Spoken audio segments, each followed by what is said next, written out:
साथियों नमस्कार, आप सबका स्वागत है।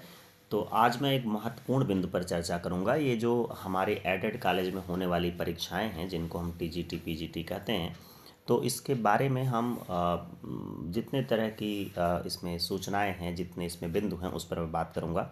तो मैं हूं अमरेंद्र शुक्ला और सबसे पहला बिंदु हमारे सामने है जिस पर मुझे बात करनी है कि टीजीटी पीजीटी के लिए क्या योग्यता है और इसमें क्या बदलाव किए गए हैं।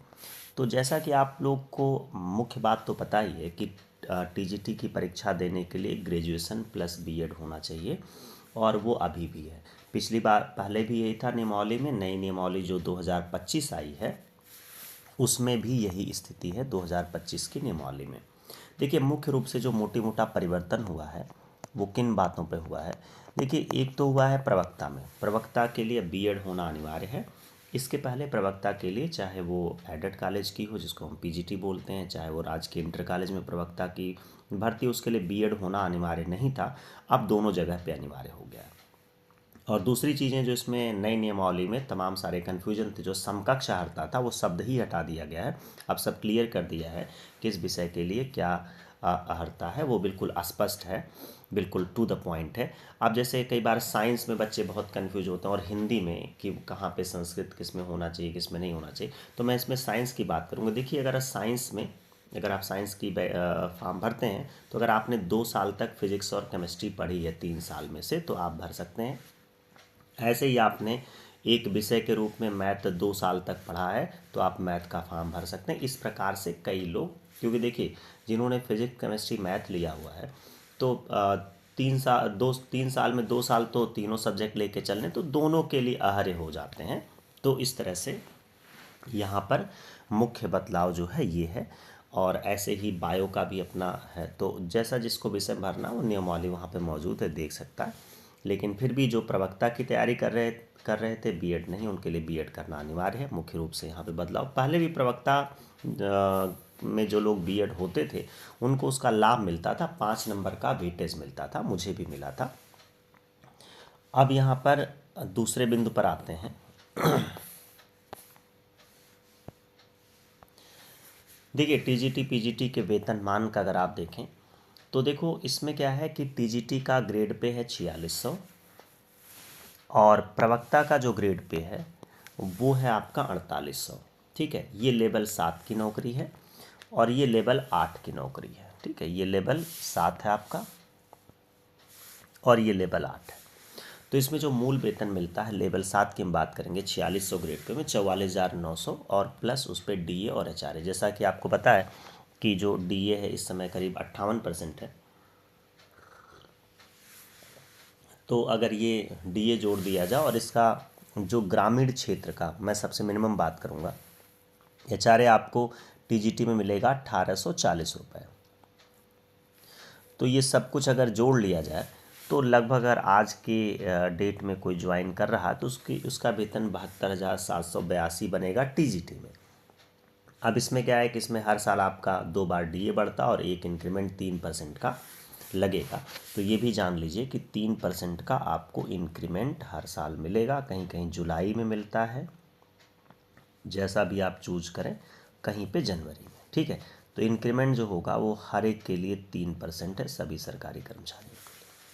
ठीक है, तो 3% ये और 2 बार मान लीजिए कि 2 बार आपका डीए बढ़ेगा तो कुल मिला के लगभग 10% 9% वेतन आपका हर साल बढ़ना है। तो इसी तरह से प्रवक्ता का ग्रेड पे 4800 है और 47,600 इसका मूल वेतन है। तो इसमें आपका डी और एचआरए अगर हम मिनिमम माने, प्रवक्ता और टीजीटी के एचआरए में ज़्यादा अंतर नहीं है, केवल 20 रुपये का अंतर है, 1860 है। ठीक है, सौभाग्य से मैं दोनों प्रकार के डीए प्राप्त कर चुका हूँ, दोनों प्रकार के एचआरए प्राप्त कर चुका हूँ। तो इसमें क्या है कि इसमें 47,600 प्लस डीए प्लस एचआरए, तो यानी कुल मिलाकर लगभग 75,502 रुपये आज की डेट में मेरे हिसाब से बन रहा। हो सकता है थोड़ी बहुत त्रुटि हो, वो आप अपना सुधार लेना, मुख्य बात यही है। तो अगर आप देखें कि इसमें वेतन में करीब जो अंतर आपका आएगा ये मुझे लगता है लगभग 3,000 से कुछ ज़्यादा ही आएगा। ठीक है, क्योंकि यहाँ पर 3,000 से नहीं, 44,900 है तो ये मान लीजिए हाँ करीब 2700 का अंतर आता है। और ये जैसे आपका 2 साल अगर आप नौकरी कर लेते हैं टीजीटी की, तो आप नए प्रवक्ता के वेतन स्तर पर पहुंच जाते हैं। आइए अगले बिंदु पर बात करते हैं। देखिए इसमें प्रमोशन का क्या चांस है। प्रमोशन के लिए आप टीजीटी अगर होते हैं किसी एडेड कॉलेज में, तो जो आपका परिक्षेत्र होता है वो केवल कॉलेज स्तर माना जाता है। तो उसमें आप प्रमोट होकर प्रवक्ता हो सकते हैं और प्रवक्ता से कार्यवाहक प्रधानाचार्य। अब पहले का जो पुराना नियम है, आप किसी विषय के टीजीटी हैं और जिस विषय में प्रवक्ता की जगह खाली है, अगर उस विषय से आप पीजी कर लेते थे तो आप प्रमोट हो जाते थे। बाकी ये प्रक्रियाएं जो मैनेजमेंट और शासन स्तर पर जो भी फॉर्मेलिटी हैं उसके बाद जो है प्रमोशन हो जाता था। अभी भी शायद ऐसे ही चल रहा है, लेकिन अब नई उसमें ये सुना जा रहा है कि अब जो है जिस विषय में आपने ज्वाइन किया है उसी विषय में आप जो है प्रवक्ता बन सकते हैं। उसी विषय की अगर आपने पीजी योग्यता आप में है, मैथ के हैं तो मैथ का प्रवक्ता बनेंगे, मैथ में अगर पीजी और दूसरे विषय के दूसरे विषय का। तो ये अब कंफर्म होगा। अब इस पे जब नई कोई नियमावली इस तरह से आएगी, फ़िलहाल अभी इसकी चर्चा है। लिखित में मैंने अभी नहीं देखा इसलिए मैं नहीं कह पा रहा हूँ, लेकिन फिर भी ये और ये मुझे लगता है शायद ठीक भी है, क्योंकि जिस विषय में योग्यता है, जिस विषय को लगातार पढ़ा रहे हैं उसी में जाएंगे तो बेहतर होगा।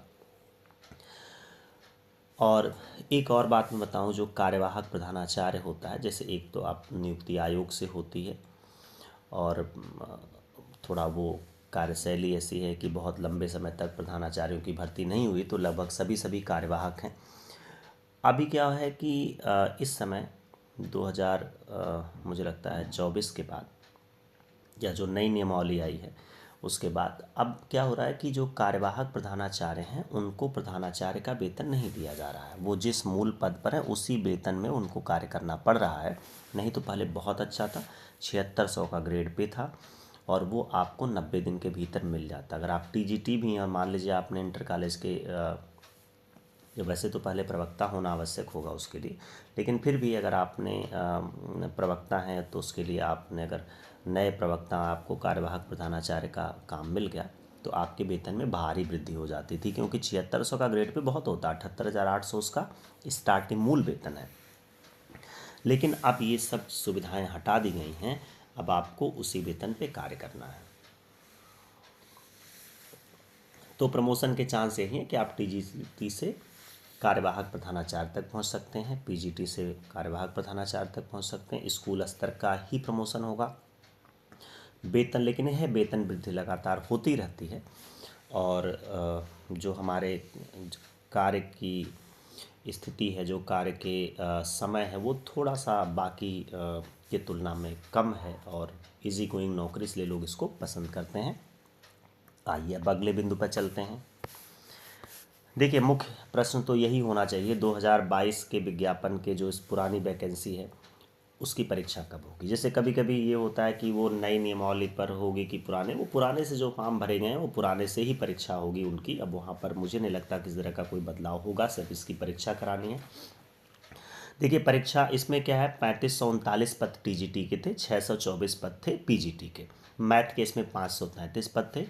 अब इसकी परीक्षा का जो अभी की सारी स्थितियां हैं कि जो अध्यक्ष जी का चयन हो गया है और सभी कुछ मुझे लगता है कि शिक्षा सेवा चयन आयोग में अधिकांश चीज़ें अब ठीक हो गई हैं। तो ये मान के चलिए कि जो अभी तमाम सारे चुनाव वगैरह की स्थितियाँ, बोर्ड परीक्षा, उनको मिलाकर आप ये कह सकते हैं कि टीजीटी पीजीटी में से मुझे लगता है पीजीटी में 20 मई के पहले करा लेंगे, या अधिकतम कोई कारण फंसा तो जुलाई तक दोनों परीक्षाएं हो जाएंगी। इसकी अब पूरी उम्मीद है, इसमें अब बहुत ज़्यादा कन्फ्यूजन नहीं रह गया है। हालांकि एक ऐसी परीक्षा है जो इतनी बार टली है कि इसके लिए कुछ भी कहना खतरे से खाली नहीं, लेकिन जो मौजूदा परिस्थितियां उसके हिसाब से ये मान सकते हैं कि जुलाई तक इसका एग्ज़ाम हो जाएगा और उसी के हिसाब से आप अपनी तैयारी करें। देखिए नया विज्ञापन जो अभी हम लोग सुन रहे हैं कि 30,000 पद हैं, तो 30,000 पद कब आएंगे। पहली बात तो ये समझ लीजिए कि जो 30,000 पद हैं उसमें जो 2022 वाले पद हैं जो पहले से विज्ञापित हैं वह भी उसी के अंतर्गत बताए गए हैं, क्योंकि खाली पदों को बताया जाएगा। वो बात अलग है, कुछ पद थोड़ा और बढ़ भी जाएंगे 31 मार्च तक। तो कुल मिलाकर जो खाली पद हैं अभी मान लीजिए ये 30,000 बता रहे हैं, मान लीजिए वहाँ से 3,000 कम भी कर दें तो 22,000 कुछ बढ़ेंगे भी, तो मान के चलिए कि 23-24,000 पद हैं। मैथ के भी मुझे लगता है 2-2,500 पद होंगे या 3,000 के लमसम पद हो सकते हैं। तो अब इसका विज्ञापन कब आएगा? देखिए पहले जुलाई में परीक्षाएं हो जाएंगी, इसका विज्ञापन आएगा मुझे लगता है 2027 चुनाव से पहले। प्रक्रिया गतिमान रहेगी। मतलब ये चीज़ें इसमें आपको ये देखने को मिलेगा। अगर आपका ये इसका पूरा सिलेक्शन नहीं भी कर पाए तो कम से कम प्रक्रिया चल जाएगी। तो ये मान चलिए कि जुलाई के बाद 2026 जुलाई के बाद इसके विज्ञापन आने के चांस हैं। मुझे तो लगता है कि इसके पहले आ जाएगा। अब आ जाए तो बहुत ही अच्छा है, लेकिन फिर भी इतना आप मान के चलें कि जुलाई के लमसम में इसमें कुछ प्रगति देखने को मिलेगी। जो अंतिम बिंदु था वो शायद हम लोगों ने पहले डिस्कस कर लिया है। देखिए नए विज्ञापन में योग्यता के मानकों में अगर जो मोटे तौर पर देखें तो आप मान चलिए कि आपको टीजीटी के लिए ग्रेजुएट प्लस बीएड और प्रवक्ता के लिए पोस्ट ग्रेजुएट प्लस बीएड, ठीक है। तो ये जो मानक हैं ये आपके जीआईसी के भी यही हो गए हैं, ठीक है। और बाकी जो टीजीटी पीजीटी हैं वहाँ के भी यही मानक हैं, ठीक है। बाकी आप विषय वाइज जैसे हैं उसके विषय के हिसाब से विषय का जो कॉम्बिनेशन है वो आप ठीक प्रकार से नियमावली से चेक कर लीजिएगा, जो हर जगह मौजूद है। यूट्यूब पे हज़ारों वीडियो हैं, बाकी इनके आयोग के साइट पर भी उपलब्ध है, तो वहाँ से आप देख सकते हैं जैसा भी कि आपका विषय होगा। तो इस लेक्चर में इतना ही। आपका बहुत बहुत धन्यवाद।